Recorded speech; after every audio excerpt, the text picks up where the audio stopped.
and the corruption and misdeeds of the Manipur government will be told to the people by way of pamphlets in every village, in which all the leaders,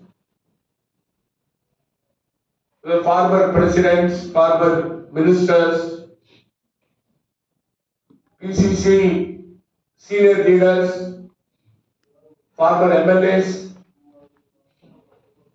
all will participate. The senior leaders will participate in their respective districts. And some of the programs we will come and join, and we will also join the Hacha Joro program in some districts. This is to bring the communal harmony, restoring democratic values, and protecting Constitution of India.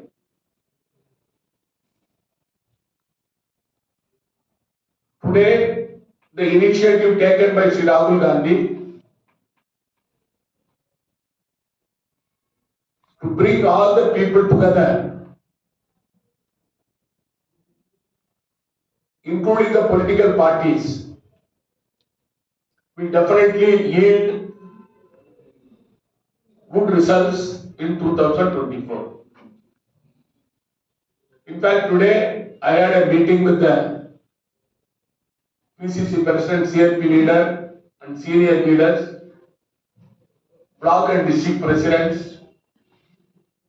I conveyed to them 2024 is going to be the year of the Congress party.